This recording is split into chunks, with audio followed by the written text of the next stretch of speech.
Entonces, como les dije, vamos a empezar hoy a hablar hablando de lo que es el origen de las drogas.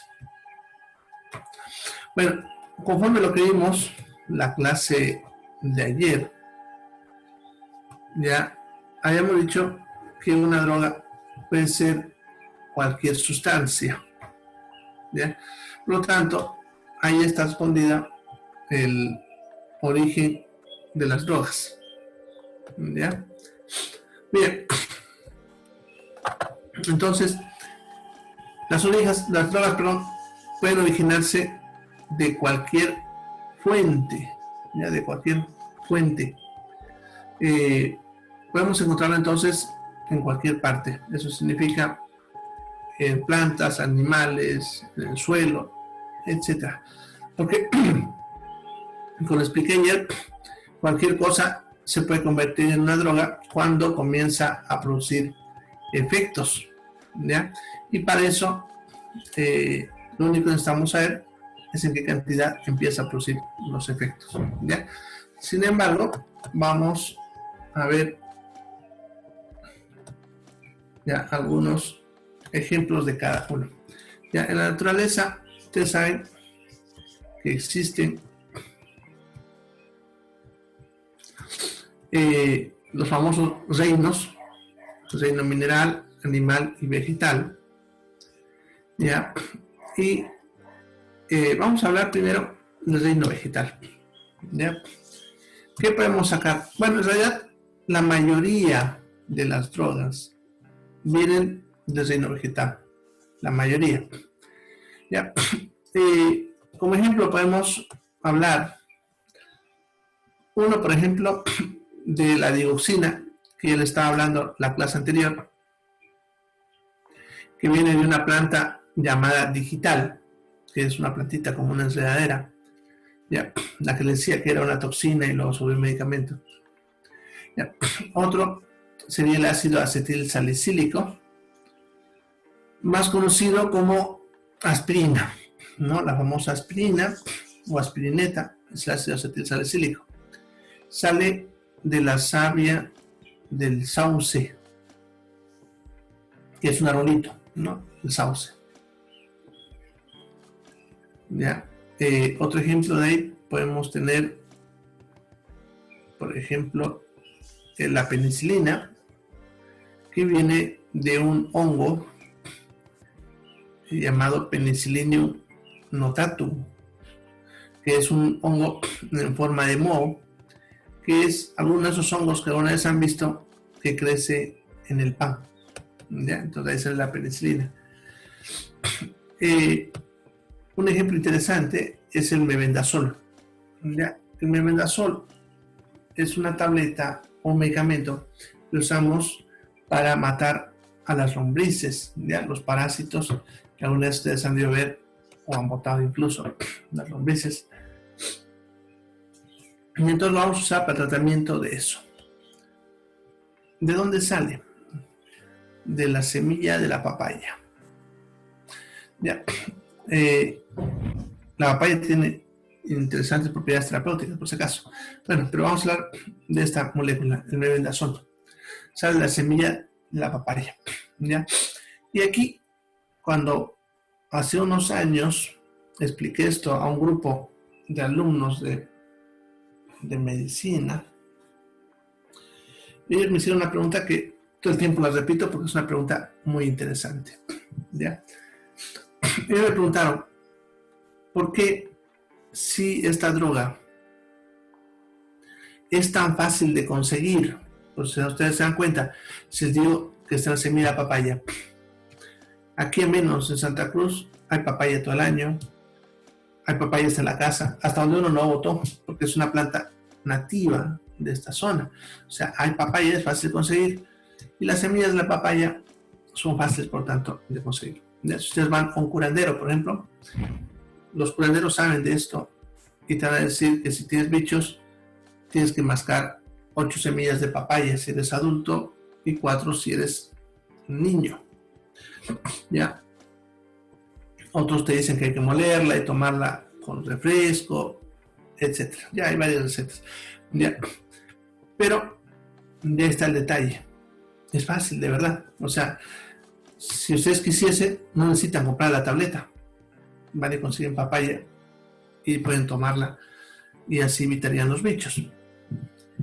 Y entonces, ¿por qué nosotros como médicos tenemos que decirle al paciente que tome en tabletas o en jarabe? ¿Ya? Bien, la respuesta a eso es lo que hace a la medicina moderna y lo que la diferencia de la medicina tradicional, ¿ya? E incluso de la farmacia, ¿ya?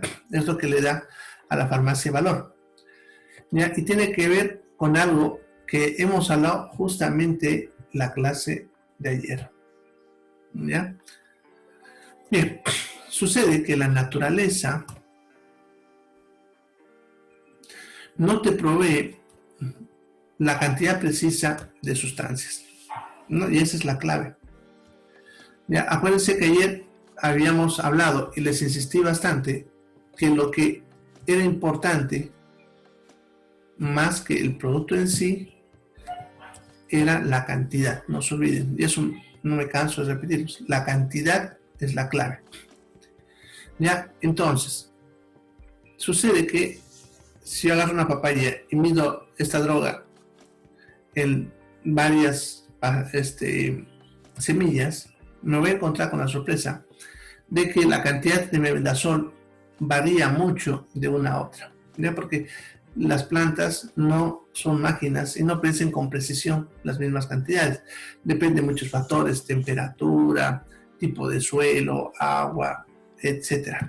Por lo tanto, si te dicen que consumas 8 semillas de papaya, lo que te puede pasar son 3 cosas. Uno, que te dé mucho de la droga y por lo tanto te produzca efectos diferentes a lo esperado y tal vez hasta tóxicos, ¿no? Lo segundo que puede pasar es que te toque una cantidad próxima a lo necesario y te funcione y te mate los bichos. Y lo otro que puede pasar es que te dé una cantidad muy poquita y no funcione. ¿Ya? Por lo tanto, la probabilidad de que funcione si uno consume las semillas es de menos del 30%, ¿ya? Con una probabilidad del 30% que te funcione y una probabilidad del 30% que te mande al hospital intoxicado, ¿ya? Entonces se dan cuenta, es un riesgo bastante elevado y con una probabilidad muy baja de que te cure, ¿ya? En cambio, si nosotros extraemos la sustancia, ya la purificamos y lo ponemos a la tableta en la cantidad precisa, ya, o cerca a lo preciso, ya, entonces la probabilidad de cura va a sobrepasar el 90%. ¿Ya?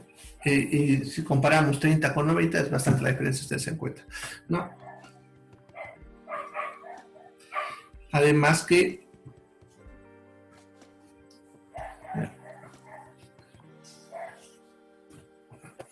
al dar la cantidad precisa reducimos bastante la probabilidad de que tengas efectos adversos o tóxicos.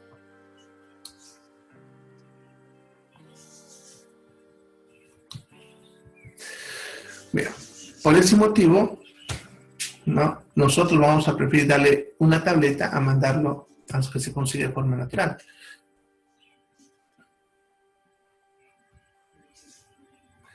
Ya, miren, hay una planta que se llama paico, también le llama cerere, ¿ya? Y ahí no me acuerdo ese nombre. Caré, el caré. Ya es la misma planta por si acaso, solamente que depende del lugar le llaman diferente.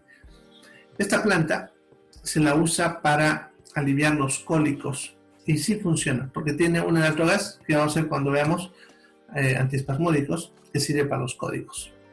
Entonces, sí funciona a eso. Pero, si alguna vez se tiene una pasadita por japonés cuando trabajen o tengan contacto y se van al departamento de toxicología y le preguntan qué es lo que más le lleva a niños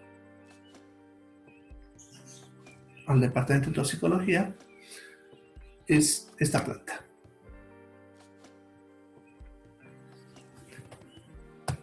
¿Ya? Lo que pasa es que a veces, cuando hay cólicos, le dicen a los padres que para un adulto son 3 hojas y por niño es una hojita, el mate. ¿Ya? Y les dan ese mate. Y en algunos niños le funciona. ¿Ya? Pero en otros, pues, me los manda al hospital, ¿no?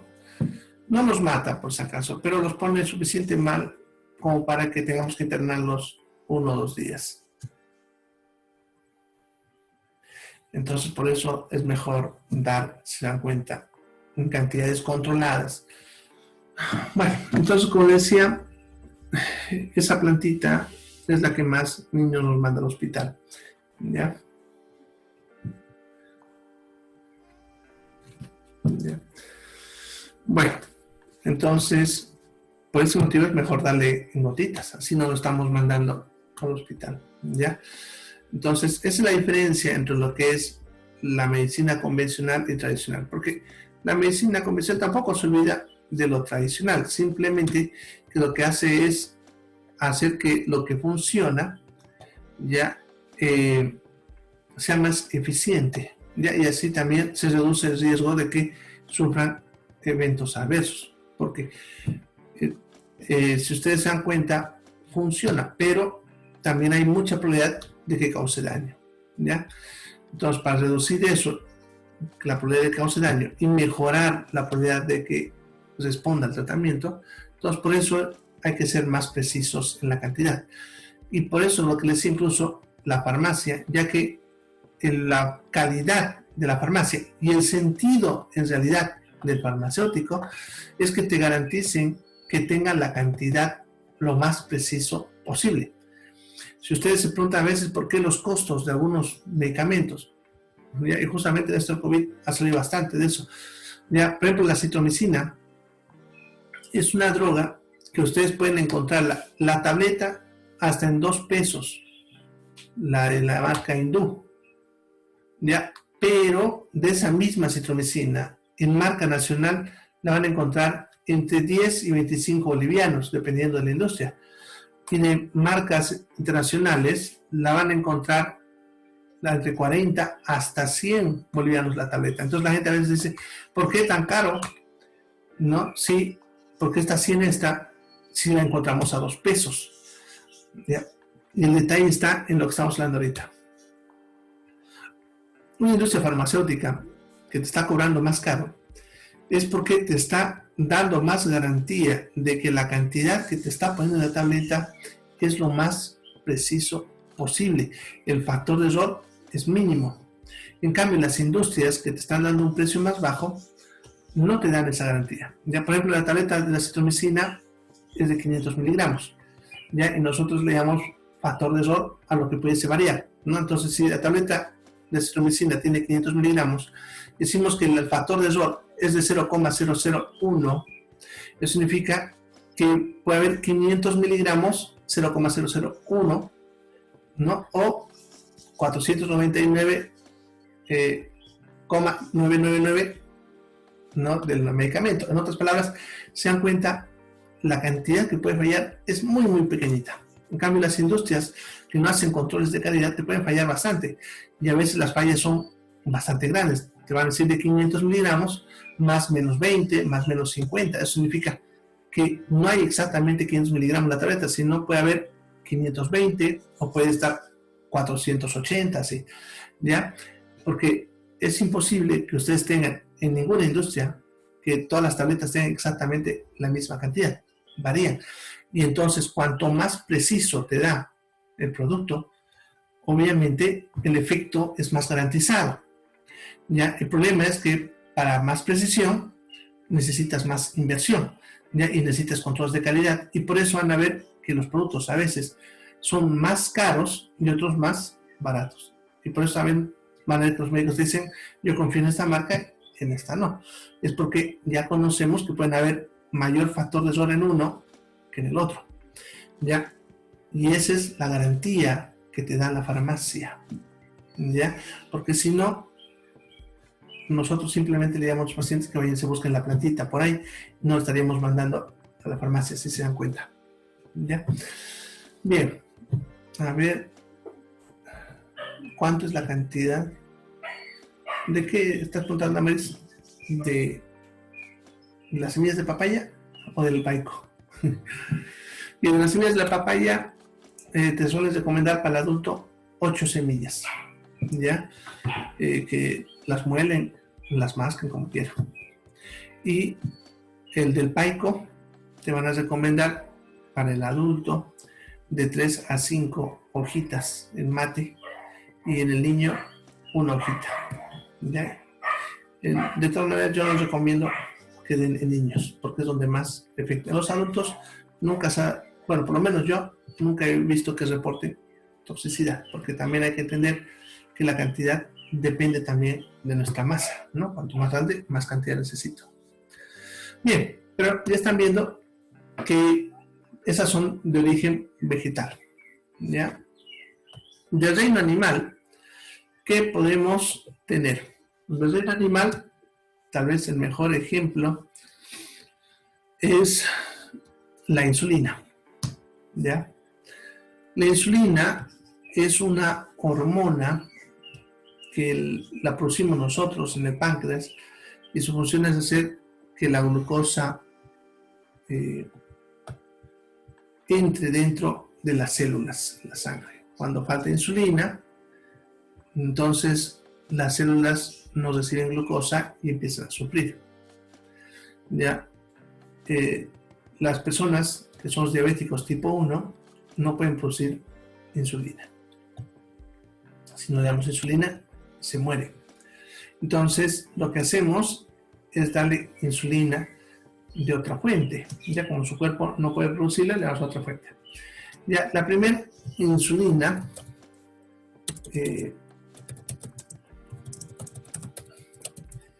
se la obtiene del páncreas seco del cerdo. ¿Ya? Porque sucede que cualquier animal en su páncreas también produce insulina. Solamente que la insulina, si no es la misma molécula, va a variar de una especie a otra. Y la que más se parece a la del ser humano es la del cerdo. ¿Ya? Incluso antes de que se descubra esto, ya se usaba el páncreas seco y molido del cerdo ya para los pacientes diabéticos, ¿ya? Entonces se empieza a producir, estamos hablando ya de hace bastante tiempo, principios del siglo XX, 1920 y algo, 21 creo, ya cuando empiezan a sacar insulina del páncreas de los animales y como es la de cerdo que más se parece, empiezan a producirla, ¿ya? Esa insulina, la insulina porcina que se le llamó, se le empezó a producir y a usar en humanos y funcionó bastante bien, prolongando la vida de los diabéticos, porque antes de la producción de insulina, los diabéticos generalmente fallecían rápidamente, los tipo 1, ¿ya? Realmente se les diagnosticaba y morían en los siguientes días, ¿ya? Bueno, la cosa es que esta insulina viene del cerdo, pero no es la misma del ser humano, por lo tanto, también produce ciertos efectos incómodos, ¿ya? Ahora, hace unos años atrás, ¿ya? Una industria, Humalog, que se llama, que produce insulinas, ¿ya?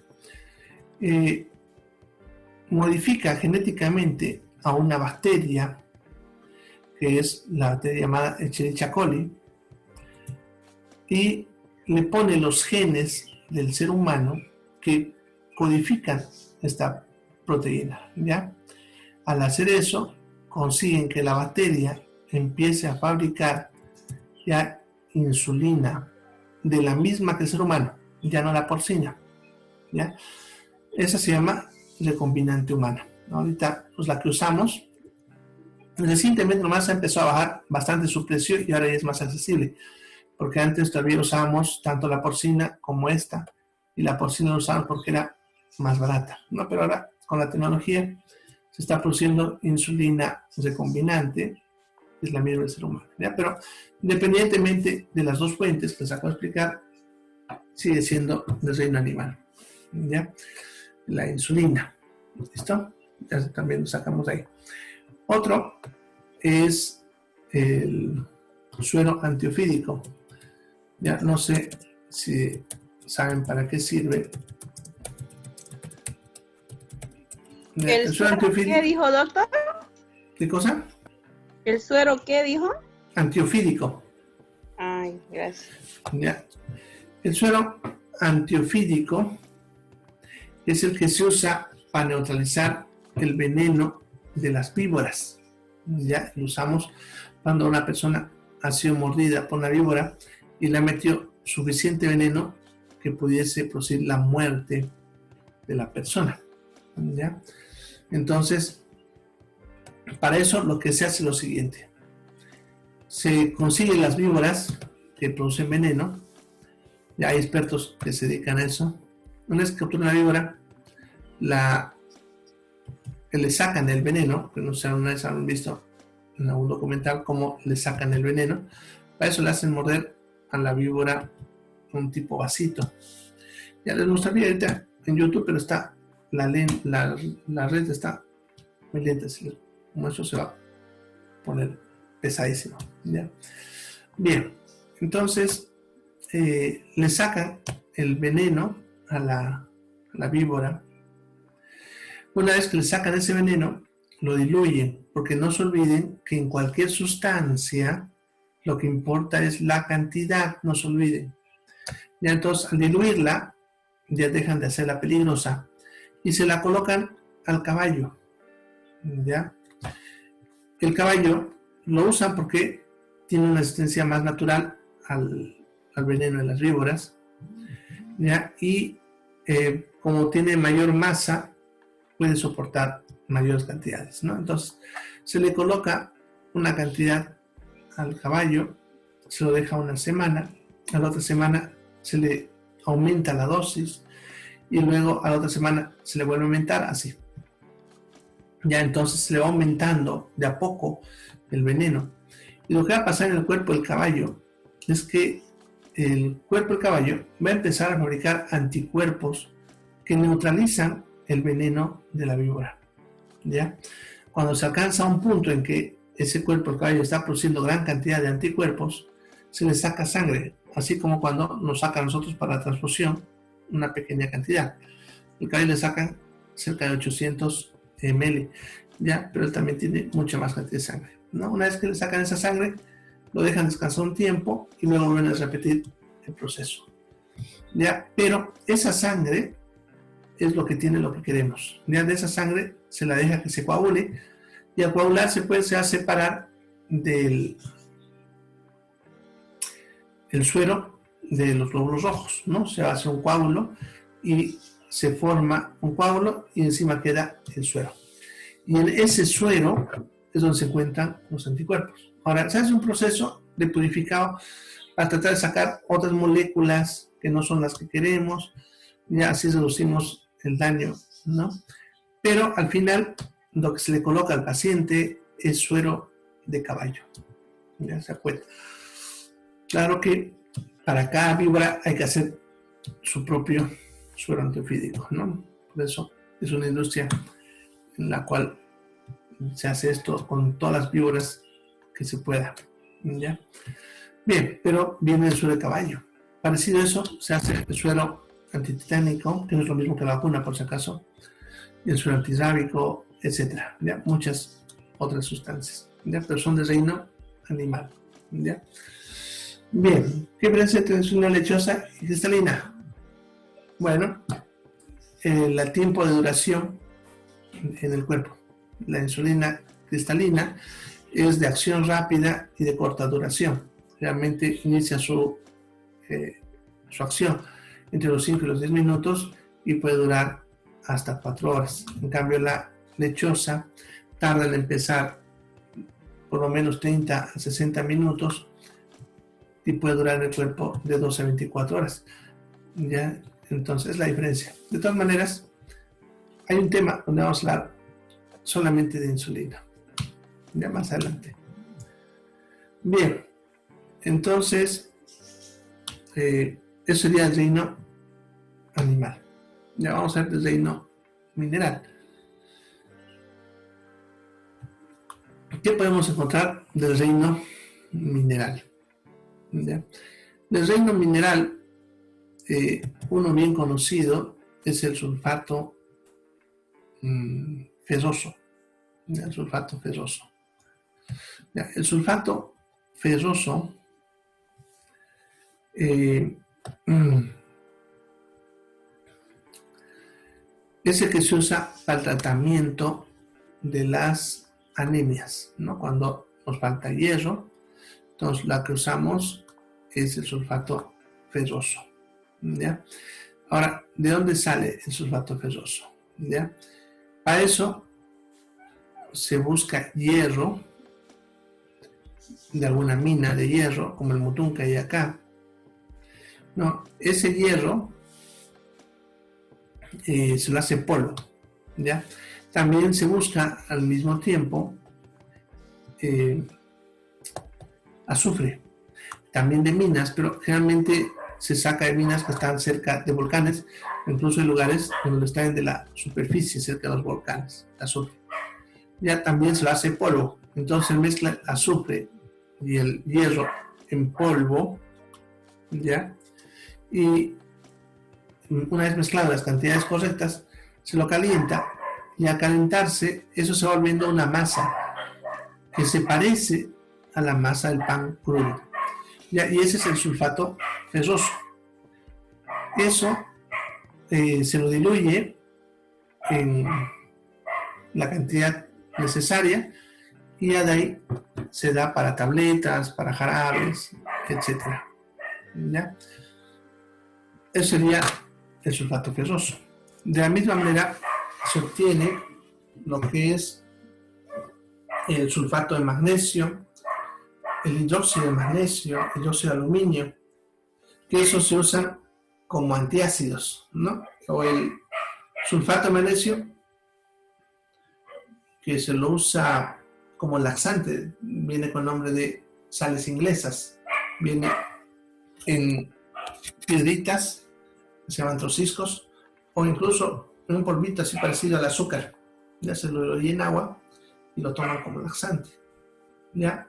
Pero eso viene del suelo, de la mina, son minerales, ¿ya? Uno tal vez raro y novedoso para que vean que todo casi se puede usar es el oro, ¿ya? El oro se puede usar como medicamento, ¿ya? Y no es nuevo, eso se lo ha usado hace muchos milenios.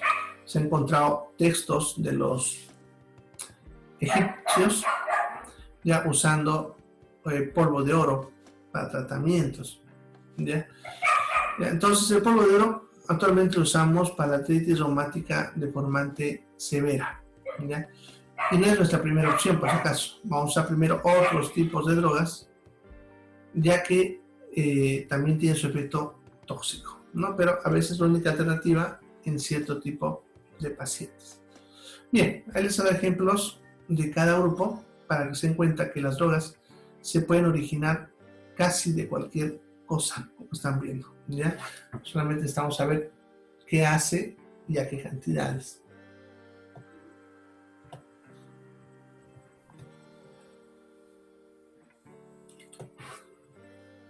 Bien, veremos qué pasa cuando combinamos las drogas. Ya, por si acaso, se va a cortar en 1 minuto y medio. Ya saben, se corta y se van al otro enlace. Entonces, cuando combinamos 2 o más drogas, puede que el efecto que yo quiera observar no llegue a observarlo, ¿ya? O tal vez un efecto sea diferente a lo que yo esperaba que pase. Eso es porque a veces las drogas, entre ellas, podemos decir, se pueden obstaculizar si ustedes quieren, ¿ya? Se pueden neutralizar, le pueden aumentar la potencia, etc. Entonces, ya es importante conocer qué combinaciones pueden ser útiles y cuáles no. Ya, ahora, cuando combinamos las dos drogas, vamos a tener dos efectos. El primero sería el sinergismo. Ya, el sinergismo es cuando la potencia de una droga se aumenta por la acción de otra. ¿Ya? Por ejemplo, si yo uso una droga que se llama carisoprodol, que es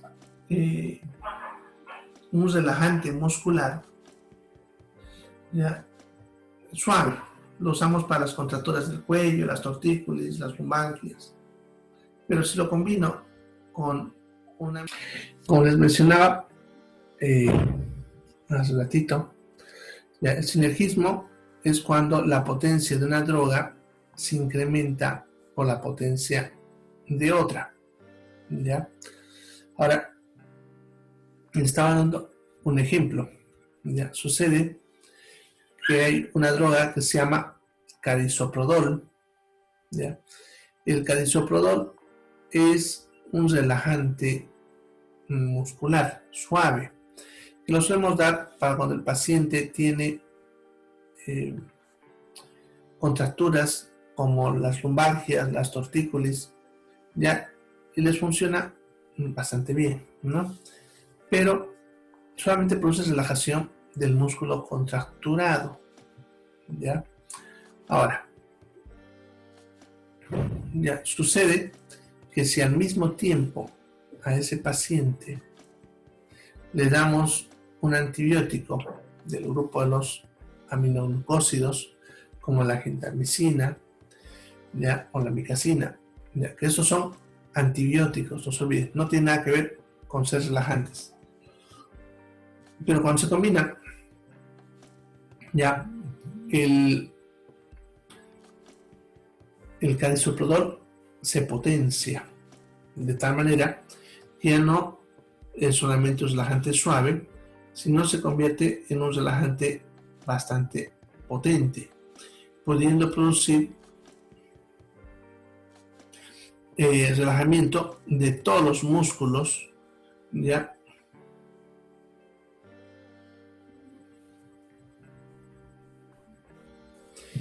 de todos los músculos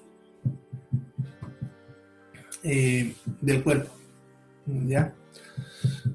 Eso llevaría a que el paciente quede en parálisis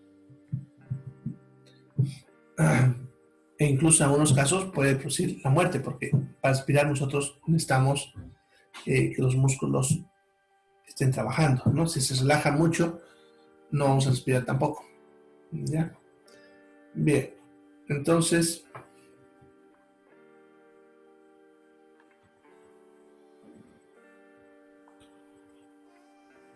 eso sería sinergismo, ¿ya? Otro ejemplo, podemos usar, por ejemplo, el ejemplo de las penicilinas, ¿ya? Las penicilinas, si nosotros lo combinamos con una droga que es el Probenecid, ¿ya? La potencia de la penicilina se incrementaría, lo cual sería beneficioso en cierto tipo de patologías, como las meningitis, por ejemplo, ¿ya? Entonces, mire, él les ha dado dos ejemplos. Uno, que es con el carisoprodol, que en ese caso sería un ejemplo de algo perjudicial, ¿ya? Perjudicial. ¿Ya? Y el otro sería el de la penicilina, que sería un ejemplo de algo útil, ¿ya? Entonces, cuando hablamos de sinergismo o de antagonismo, ya podemos tener casos en los cuales las combinaciones sean útiles, ¿ya? y casos en que las combinaciones sean perjudiciales. ¿Ya? En este caso les he dado un ejemplo de cada uno. Ya sería el sinergismo. Luego tendríamos el antagonismo, que es cuando la acción o efecto de una droga produce la disminución de otra droga, ¿ya? Lo cual haría que la droga no funcione adecuadamente. No, ya me cansé. Bien, ahí podemos también poner un ejemplo útil y otro ejemplo perjudicial, ¿no? Ya. Por ejemplo, si yo combino doxiciclina, que es un antibiótico para infecciones severas, y si al mismo tiempo a ese paciente le doy calcio, ya, el calcio antagoniza el efecto de la doxiciclina. Por lo tanto, por más que esté en el antibiótico correcto, no curará al paciente porque es como si estuviese reduciendo el efecto del antibiótico o combinando con calcio. Por lo tanto, no funcionaría y eso haría que el paciente no cure de lo que estábamos tratando de tratarle. ¿Ya? Bien. Otro ejemplo sería la atropina cuando el paciente consume organofosforados.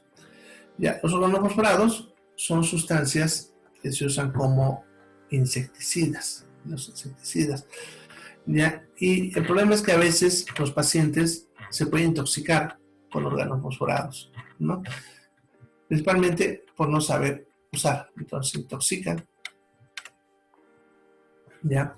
Y cuando pasa eso, nosotros le vamos a colocar a los pacientes atropina. Mira, que la atropina antagoniza el efecto de los organofosforados y por lo tanto con eso los salvamos a los pacientes. ¿Ya? Bien, entonces también les doy dos ejemplos de cómo el antagonismo puede ser perjudicial en algunos casos, ¿ya?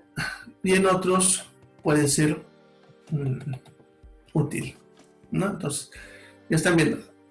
Sinergismo es cuando se aumenta la potencia y antagonismo cuando se disminuye la potencia.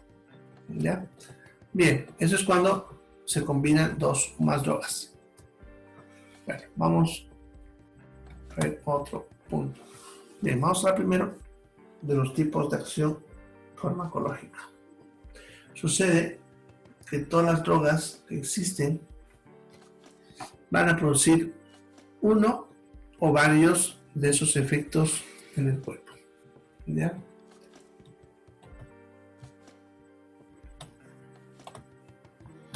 Bien, el primer efecto es estimulación.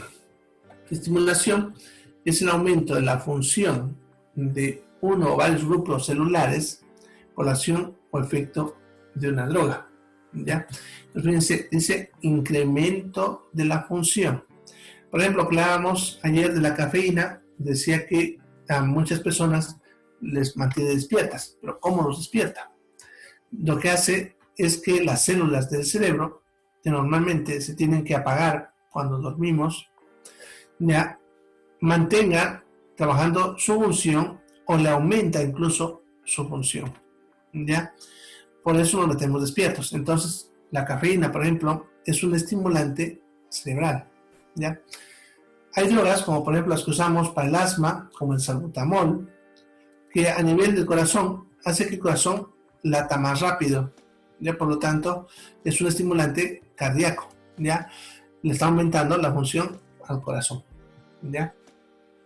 Los diuréticos lo que hacen es hacer que el riñón produzca más orina. Entonces también está aumentando la función a este grupo de células. Entonces, cuando la función se incrementa, es lo que se le llama estimulación. Le vamos a decir depresión, a lo contrario. Cuando una droga disminuye la función de uno o varios grupos celulares, ¿ya? Por ejemplo, hay una droga que es el atenolol, ¿ya? que hace que el corazón lata más lento. Por lo tanto, es un depresor cardíaco, ¿ya? Los anestésicos, cuando se consumen anestésicos, lo que hacen es, en realidad, deprimir al sistema nervioso. Lo van apagando, si ustedes quieren. ¿Ya? Por lo tanto, le producen depresión del sistema nervioso. Por eso no lo sentimos, porque lo está apagando. Está disminuyendo su función. Entonces, cuando una droga disminuye su función, la vamos a llamar depresión. Cuando una droga incrementa su función, se va a llamar estimulación.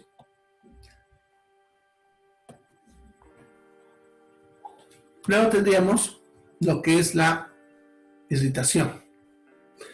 Como dice ahí, es una estimulación violenta. Eso significa que hacemos que las células trabajen más de lo normal, al punto de que se lastimen.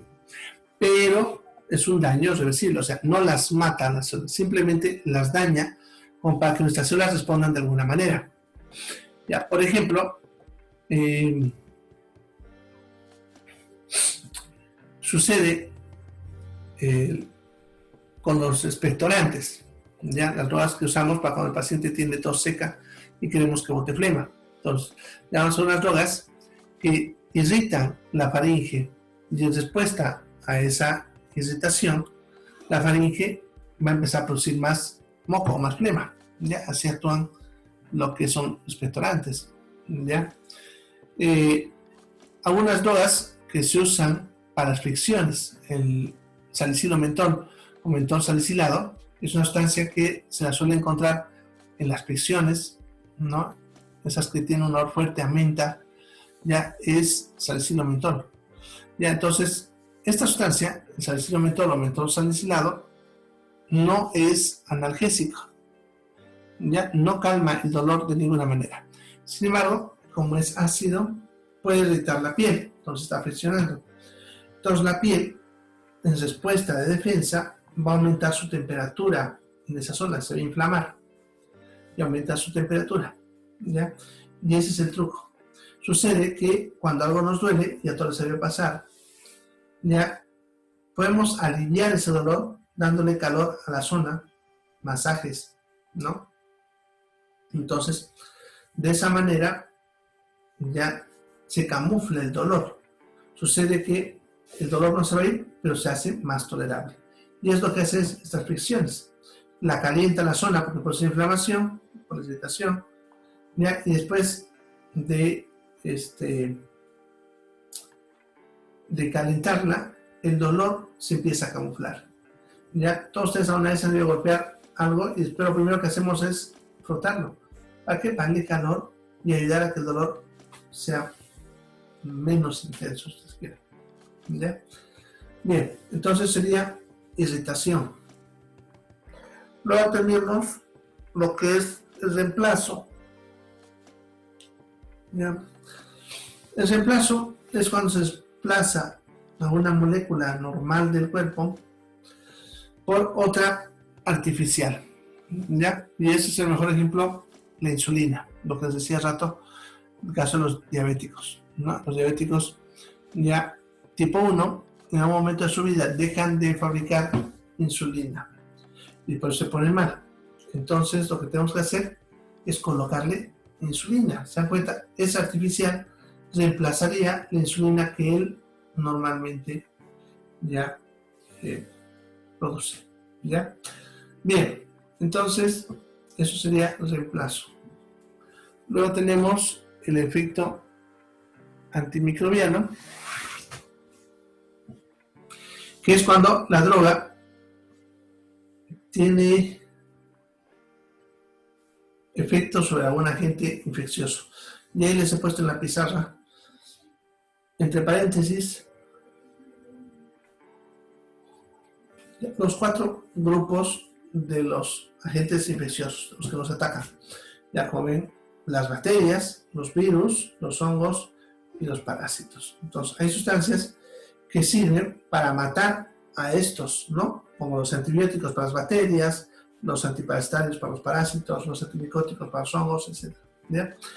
Entonces, algunas drogas pueden tener ese efecto de destruir al agente infeccioso, ¿ya? Y así funcionan los antibióticos. ¿ya? Sin embargo, no siempre puede conseguir destruirlos, ¿ya? Sino que a veces lo que hace es frenar su crecimiento. ¿Ya? Para que entiendan bien eso, sucede que la palabra crecimiento no tiene que ver con lo que nosotros normalmente llamamos, que es cuando vemos que una persona está aumentando de talla. Eso no es crecimiento, ¿ya? Eso es aumento de talla simplemente. ¿Ya? Crecimiento es un término que se aplica al aumento de número de individuos en una especie. Entonces, está hablando de bacterias, por ejemplo, ya que se están dividiendo, ¿ya? Entonces un antimicrobiano puede que no lo mate, pero sí reduzca, ¿ya?, su velocidad de crecimiento, o sea, le bloquee su capacidad reproductiva de alguna manera. Y a menos cuando un agente infeccioso nos entra en el cuerpo, ya es muy importante frenar su crecimiento, ya que ellas van a empezar a multiplicarse y nuestro sistema de defensa va a atacarlos, y eso a veces hace que estén así como entre tiro y afloje, y no ganamos nosotros ni el agente infeccioso, ¿ya? Entonces, lo que hacemos a veces, o lo que hacemos por ejemplo con los virus, que no hay cura por si acaso por virus, ya no se usan drogas que destruyan al agente infeccioso, sino que bloqueen su crecimiento, de tal manera que no pueda reproducirse, y eso le daría tiempo a nuestro cuerpo para fabricar sus propios anticuerpos. Ya, entonces, son así. Podemos tener varios de los efectos en algunas drogas, ¿ya? No podemos tener que una droga tenga un efecto de incitación y al mismo tiempo un efecto de reemplazo, ¿ya? Bien, eso varía dependiendo de la droga.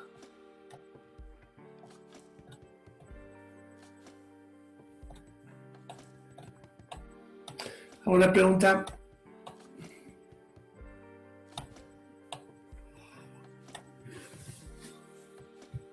Bien, vamos a ver lo que es la farmacodependencia.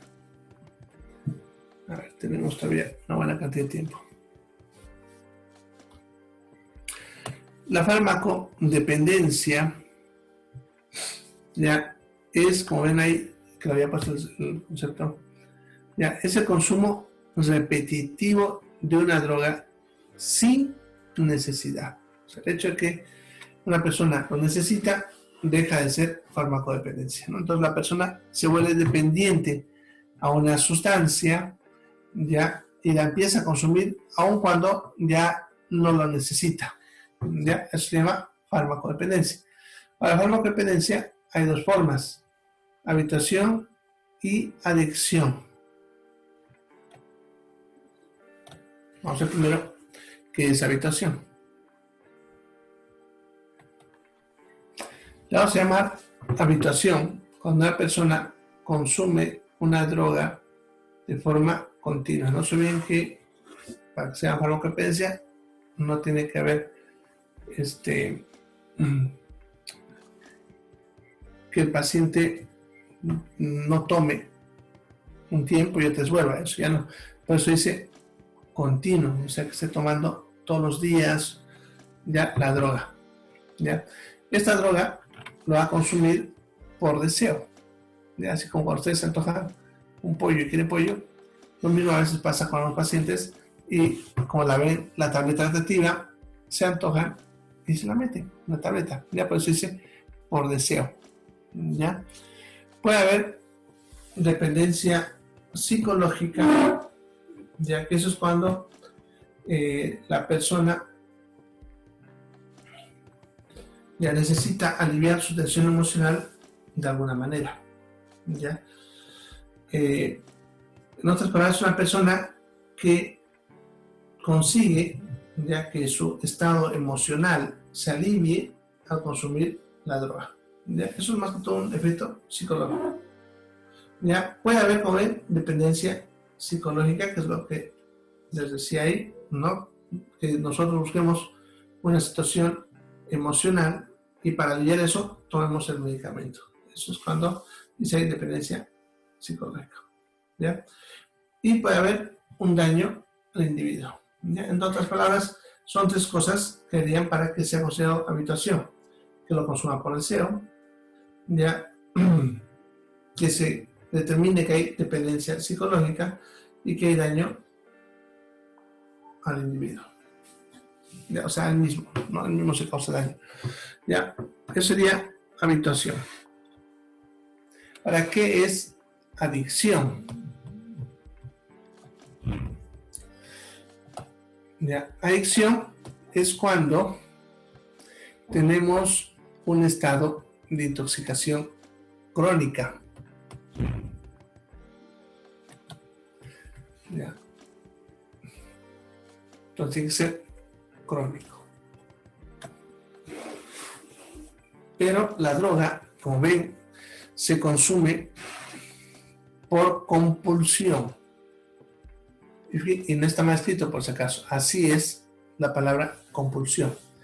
La compulsión es un estado psicopatológico en el cual la persona tiende a hacer algo de forma repetitiva y descontrolada, aún estando consciente de lo que está haciendo está mal. ¿Ya? La compulsión es cuando dice un estado psicopatológico, significa que no es exclusivo de la adicción. Se encuentra en muchas enfermedades mentales, como esquizofrenia, psicomanías, etc., ya, en las cuales el paciente tiende a hacer algo de forma muy repetida. Son estados compulsivos. ¿Ya? En este caso, este estado compulsivo hace que el paciente esté consumiendo la droga constantemente, a pesar de que él sabe que no la necesita y que le puede causar daño, pero lo consume de forma desesperada. Por eso dice estados compulsivos. Ya, va a haber dependencia psicológica, que igual que lo decía hace rato, es cuando la persona usa algo para aliviar la tensión emocional, ¿ya? Y dependencia física, que cuando hablamos de esto, nos referimos al síndrome de abstinencia. Ya pasa que hay personas que cuando consumen una droga por mucho tiempo y se la corta de golpe, como su química interna ha cambiado, al cortarla de golpe, ya puede producir una gran variedad de síntomas que pueden ser perjudiciales con el paciente, ¿no? Se van a poner pálidos, fríos, con náuseas, con vómitos, dolor de cabeza, dolor de estómago, sensación de muerte, etc. ¿Ya? O sea, es un estado bastante incómodo, que eso genera incluso el estado de desesperación por querer consumir la droga. Y entonces va a haber dependencia psicológica y física. Y al final la droga va a causar daño a él como individuo y también puede causar daño a la sociedad. Y eso debe verlo con los pacientes adictos. Generalmente primero atacan a la familia y luego, cuando los botan de la casa, atacan en su trabajo. Y por último, que terminan en la calle y se vuelven violentos con tal de conseguir dinero para su droga, ¿no? Entonces, esos son los criterios para definir entre lo que es habituación y lo que es adicción. Ya, la adicción va a estar tratamiento psiquiátrico. Significa que se interna en un psiquiátrico y se haga un proceso de limpieza de la droga en el cuerpo de esa persona. En cambio, lo que es la dependencia psicológica, ya se lo va a derivar al paciente, pero a un psicólogo. Entonces, la habituación, por lo tanto, requiere tratamiento de psicólogo. En cambio, la adicción ya requiere tratamiento de un psiquiatra. Son cosas diferentes, por si acaso. Ya, de la habituación es más fácil salir que de una adicción. ¿Ya? Pero bien, los puntos clave para diferenciarlo están viendo. En la habituación es por deseo, en lo que es la adicción es por compulsión, ¿ya? Por desesperación de hacerlo. Cuando hablas de dependencia, en la habituación solamente hay dependencia psicológica y en la adicción hay psicológica y física. Y cuando hablamos de daño, en la habituación solamente se causa daño el paciente, ¿ya? Pero no a la sociedad, ¿ya? Entonces, así podemos nosotros definir lo que es adicción, ¿ya? Adicción. Ahora, de todas las drogas que existen, no todas las drogas vuelven adicto o habituado a un paciente, ¿ya? Y eso siempre hay que también meterse en la cabeza, porque muchos confunden eso, ¿ya? Puedo tener un paciente que le dé tabletas toda su vida hasta que se muera, y no significa eso que sea adicto, ¿ya? Porque seguro más bien va a querer no tomar, ¿ya? Pero lo estoy tomando y entonces no está compulsivo, y eso ya es adicción, ¿ya? Entonces,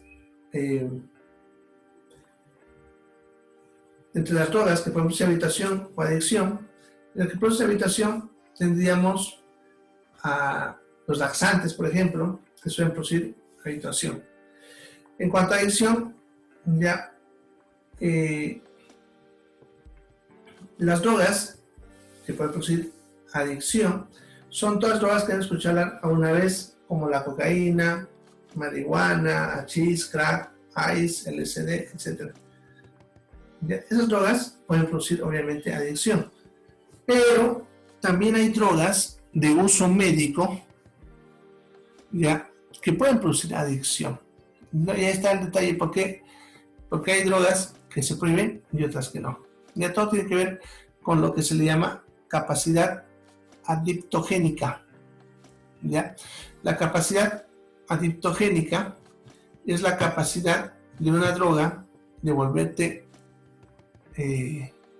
adicto, ¿ya? Sucede que la cocaína, por ejemplo, si la inhalo unas 2 veces, me vuelvo adicto. Por una vez no, pero 2 o 3 veces me va a generar que me vuelva adicto. En cambio, la codeína, que es un antiintusivo, para que vuelva adicto, tendría que consumir por lo menos unos 2 o 3 meses. Entonces, ya está la diferencia. Sucede que las drogas que son ilegales son drogas con alta capacidad adictogénica. Significa que necesitan pocas dosis para volverte adicto. En cambio, las son permitidas que usamos en clínica, como las benzodiazepinas, como el diazepam, la Alprazolam, etc., para que nos vuelvan adictos, tendríamos que consumirlo por mucho tiempo, ¿ya? Entonces, esos le vamos a llamar, por lo tanto, drogas legales y las drogas ilegales, ¿no? Ya, las que pueden producir rápidamente adicción, ¿ya? Bien, esas serían entre las que producen solo adicción. Ya, pero hay drogas que pueden producir las dos cosas, y son 2 drogas bien conocidas. Ya, una de ellas es el alcohol. Cuando ustedes toman alcohol, pueden consumir alcohol de forma social, de vez en cuando, como decimos, ya. Entonces, eso es consumo social, ahí no hay ningún problema. Pero, por ejemplo, esa persona que ven que bebe bebidas alcohólicas todos los fines de semana, ya, que lo hace para aliviar el estrés de la semana, etc., ya, ese está en estado de habituación, ¿listo? En cambio, el alcohólico crónico, que es ese que una vez que toma, no para por varios días o semanas, y toma de forma desesperada, está en un estado de adicción, ¿ya? Entonces, les hemos hablado, el alcohol puede consumirse y puede producir un consumo alcohólico social, puede producir habituación y puede producir adicción. El problema es que la línea entre lo que es habituación y adicción es tan delgada, ¿no?, que a veces el paciente puede volverse adicto sin darse cuenta, ¿ya? Otra que hace lo mismo es el del tabaco, la nicotina, ¿ya? Ustedes pueden fumarse un cigarrito de vez en cuando, como decimos, ¿ya? Y eso es consumo social, ¿ya? Ahora, si esa persona fuma cada vez que está emocionalmente tenso, ¿no? Por ejemplo, es que se pelea y ya fuma, o su hijo no llega y está fumando, o acaba de tener sexo y fuma, eso está haciéndolo para aliviar el estado emocional. Por lo tanto, es una habituación, el estado de habituación, ¿ya? En cambio, ese fumador que no para todo el día, no sé si conocen de esos, y ya cada vez por suerte hay menos, pero hay todavía de esos que tienen en su bolsillo 2 o 3 cajetillas y no paran, ¿no? Terminan un cigarro, empieza otro, terminan uno y empieza otro, todo el día están fumando.